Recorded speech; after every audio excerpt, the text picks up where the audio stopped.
Bonjour tout le monde et bienvenue à cette activité BookTube. Aujourd'hui, je vous parle d'un livre intéressant en fait sur l'écriture inspirée quantique. Donc, c'est quelque chose de différent un peu. C'est un livre qui a été écrit par Joanne Terrien. Donc, l'écriture inspirée quantique. Ouvrez-vous à un univers de possibilités.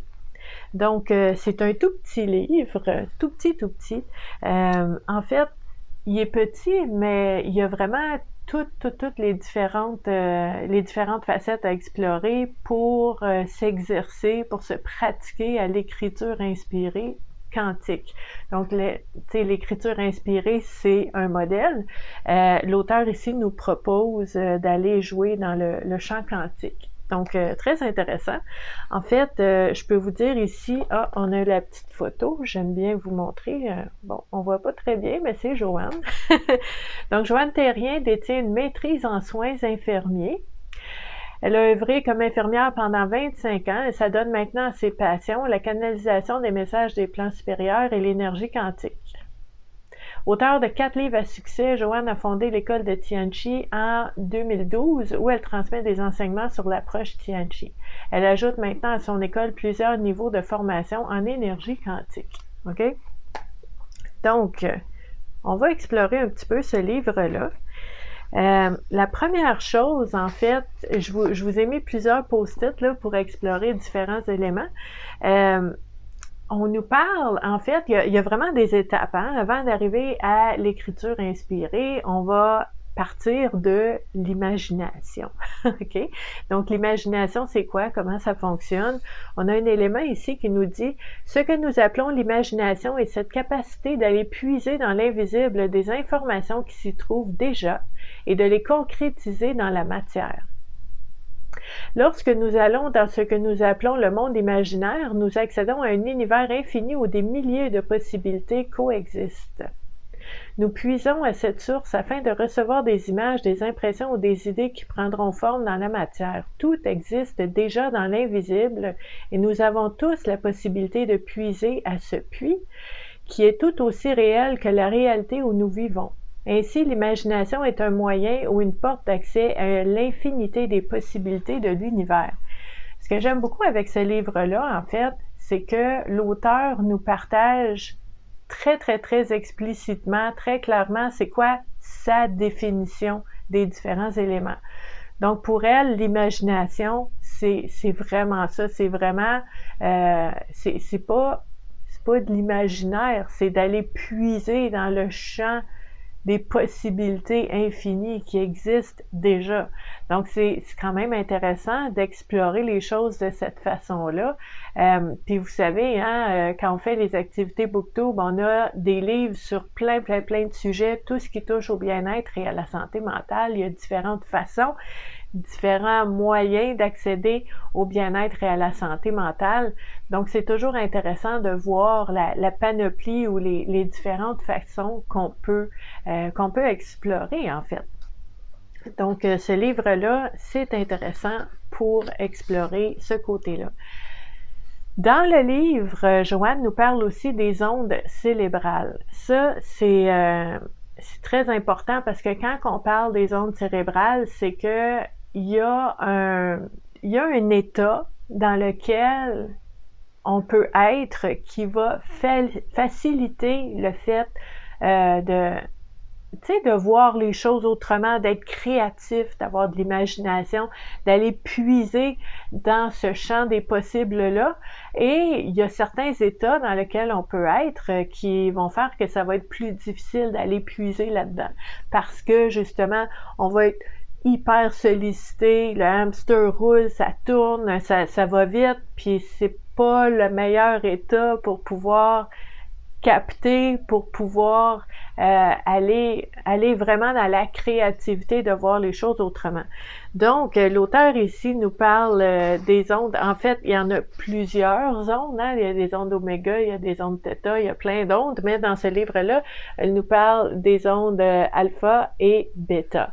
Donc, en fait, si on regarde les ondes bêta, ça, c'est quand ça roule. Ça, c'est quand, tu sais, on est occupé, on est préoccupé. C'est pas le meilleur moment pour aller se centrer puis aller à l'intérieur puis être en état de recevoir ou de reconnaître ou d'explorer ou de découvrir. En fait, quand on tombe en onde alpha, ben là, il y a de l'espace. Il y a de l'espace, puis on peut recevoir, on peut explorer, on peut voir clair.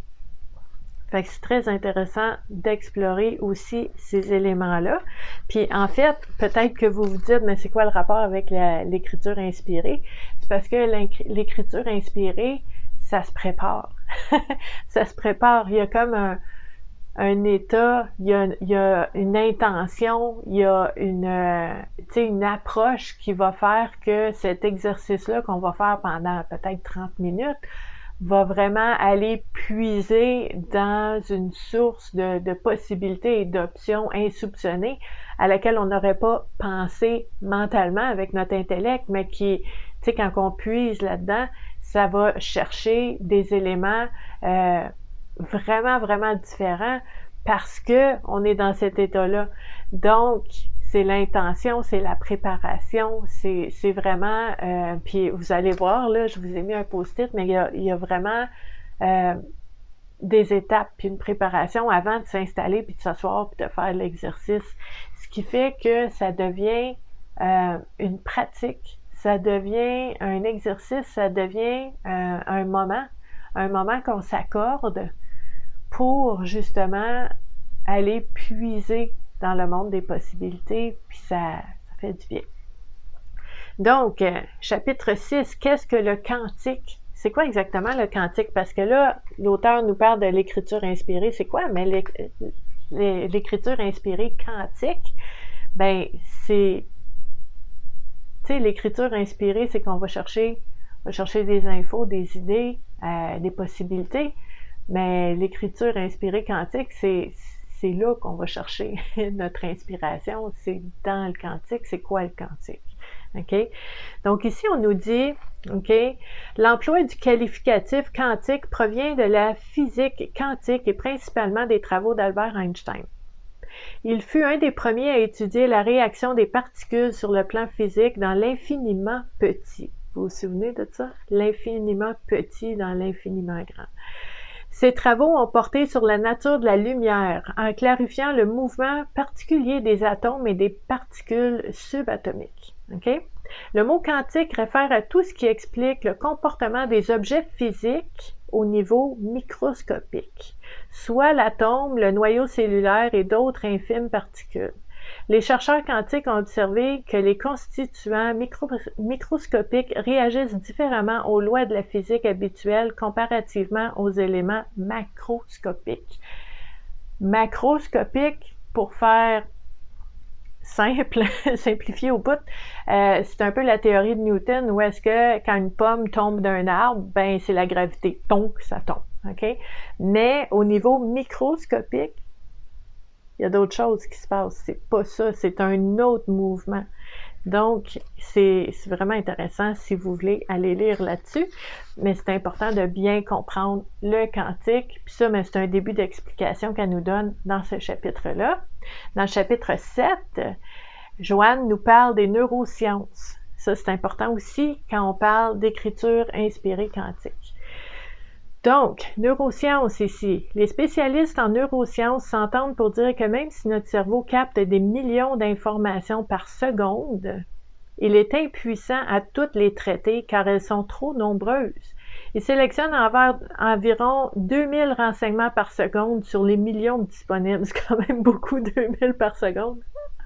Hey, wow, bravo cerveau, c'est incroyable. Avec ces 2000 informations, il brosse un portrait succinct de la réalité environnante. De cette manière, nous n'avons pas un tableau reflétant l'ensemble de la réalité extérieure, mais un portrait très, très, très simplifié. Parce qu'on a juste 2000 renseignements à la seconde, alors qu'il y en a des millions. Okay? Donc, on a un portrait simplifié. Il existe des milliers de renseignements disponibles que notre cerveau n'a pas pu analyser. Cela revient à l'idée que nous avons de la réalité est toujours partielle.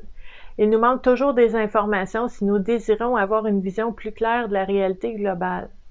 Un autre fait intéressant quand on parle des neurosciences, c'est que avec le cerveau, il y a environ 10% des renseignements analysés par notre esprit qui proviennent de nos 5 sens, le toucher, l'odorat, la vue, l'ouïe et le goût. Ce sont eux qui nous transmettent les données physiques sur le monde qui nous entoure. Comme les renseignements fournis par nos 5 sens reflètent seulement 10% du portrait global de notre réalité, comment le cerveau fait-il pour compléter le 90% manquant? C'est quand même quelque chose, là. Puis là, je vous donne pas la réponse, mais vous voyez, il y a des informations, il y a des questions, on explore un petit peu le cerveau, on explore le champ quantique pour essayer de voir les différents éléments qui font en sorte qu'on puisse aller puiser dans ce champ des possibilités-là. Et si on veut aller puiser, ben comment faire aussi? Donc, vous voyez ici, on va nous parler dans ce chapitre, la 3e partie, l'auteur nous parle, par exemple, des types d'écriture. Donc, il y a l'écriture automatique qui existe, il y a l'écriture intuitive qui existe, puis là, ben, vous avez des descriptions. Il y a l'écriture inspirée qui existe et il y a l'écriture inspirée quantique que l'auteur nous propose. Donc ici, on nous parle des prémices de l'écriture. OK? Première chose, puis là, ça c'est vraiment intéressant ici, on a vraiment plusieurs pages sur quand écrire, à quel moment écrire, le lieu où est-ce qu'on écrit. C'est super important, tu veux ne pas être dérangé, tu veux ne pas avoir trop de bruit, tu veux être en état de pouvoir aller en explorateur dans ce champ-là. Ensuite, très bonne question, écrire au crayon ou à l'ordinateur. Hein? Puis là, ben, si on décide d'écrire de façon manuelle avec un crayon, ben, comment on peut faire aussi? Donc ça, c'est un chapitre qui est très intéressant parce que ça nous donne un petit peu des indices sur comment s'installer. Hein? Avant ça, c'était pour comprendre un petit peu le champ quantique, comprendre notre cerveau, comprendre comment ça peut se faire, cet exercice-là. Hein? Ensuite, on a exploré, en fait, tu sais, pourquoi c'est intéressant de faire cet exercice-là, à quoi ça sert. Et ensuite, ben, on voit un petit peu dans quel état, puis de quelle façon concrètement on peut s'installer pour faire cet exercice-là. Ce que j'aime beaucoup aussi dans le chapitre 14, Joanne Thérien, l'auteur, nous parle de 2 éléments que vous entendez souvent parler sur la communauté Vivre à coup de cœur, parce que pour moi, c'est vraiment, vraiment la base, c'est les fondations du bien-être, la santé mentale.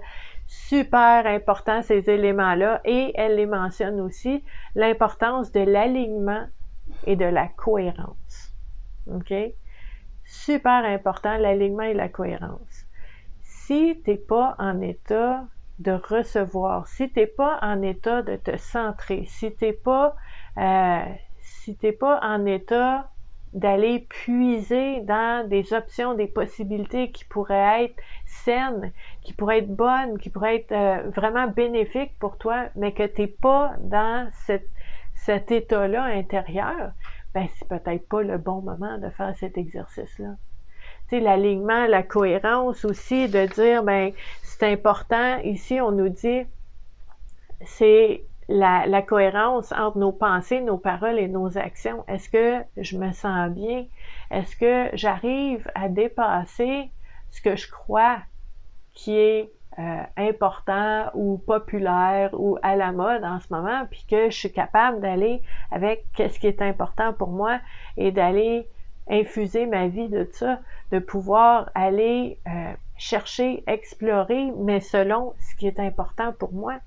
Donc ça, c'est très, très, très important. Puis dans ce livre-là, vous allez trouver aussi, au chapitre 15, ben, créer des nouvelles réalités par écrit et s'exercer. OK? Ce qu'on nous propose ici, OK? Puis j'aime beaucoup ce titre-là, passer de la connaissance à l'expérience. Donc ça, ce que ça veut dire, puis ce que je trouve intéressant, c'est que l'auteur de ce livre-là, puis je vous dis, là, il est tout petit, ce livre-là, mais il est vraiment bien monté, il est vraiment bien fait, parce que, oui, on a tu sais, il y a de la théorie, il y a des connaissances qui sont là, tu sais, il faut qu'on comprenne la mécanique, les systèmes qui sont en place, il faut qu'on comprenne comment qu'on est fait nous-mêmes.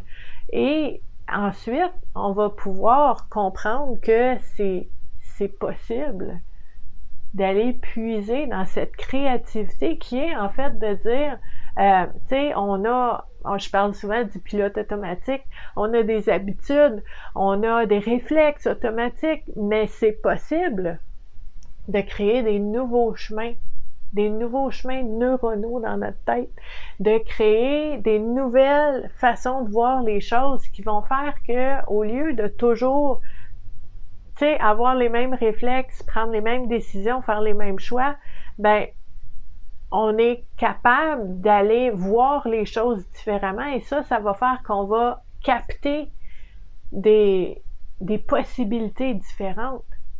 Puis à ce moment-là, si on voit des nouvelles façons de faire les choses, si on voit pour la première fois des nouvelles possibilités qu'on n'avait pas vues avant, ben ça peut changer notre façon de faire des choix, de prendre des décisions. Et à ce moment-là, ben oui, on a la connaissance, on comprend la mécanique, mais quand on le fait, quand on agit, quand on le pratique, puis quand on s'exerce, ben c'est là que concrètement, dans la vraie de vraie vie, maintenant, ici, concrètement, ça change le quotidien. Parce que ça change le registre de qu'est-ce qu'on croit qui est possible pour nous. Donc, l'écriture inspirée quantique nous permet d'aller puiser dans ces éléments-là pour voir s'il n'y aurait pas d'autres possibilités, s'il n'y aurait pas d'autres façons de voir, de vivre, de ressentir les choses. Donc, c'est vraiment intéressant. Je vous dirais, c'est quand même une lecture qui fait, en tout cas pour moi, un beau, comment je vous dirais ça? Tu sais, c'est comme s'il y a des informations d'un peu partout qui flottent, tu sais, de la neuroscience, puis des ondes cérébrales, puis les chemins neuronaux, puis tu sais, le quantique, puis tout ça. Puis là, ben, au lieu d'avoir ça qui flotte partout, ben pouf, c'est comme dans un beau petit livre. Tout est là. Puis ça permet, en fait, je trouve que c'est une bonne façon de s'ouvrir à ces possibilités-là, de le pratiquer, hein, de voir comment ça se passe pour vous, si ça vous tente de l'essayer. Puis si c'est quelque chose qui vous intéresse, en fait, vous allez trouver un lien pour en savoir un petit peu plus sur l'auteur sous la vidéo. Et je vais vous mettre aussi sous la vidéo tous les différents endroits que vous pouvez joindre la communauté Vivre à coup de cœur si vous aimez tout ce qui touche au bien-être et à la santé mentale. Tous les jours de l'année, au moins une fois par jour, des fois plus, je vous partage des outils, des pratiques, des exercices, des approches, des techniques, des réflexions, toujours en lien avec le bien-être et la santé mentale. On fait des exercices ensemble, en groupe, interactif. Je suis toujours là pour vous accompagner. Vous savez que je suis intervenante sociale depuis 25 ans, j'accompagne les gens. Je vous accompagne aussi sur cette communauté-là. Je suis très, très, très présente et ça me fait plaisir de vous accompagner dans votre cheminement personnel. Donc, je vous remercie d'avoir été là. Je vous invite à partager la vidéo et je vous dis à la prochaine. Bye!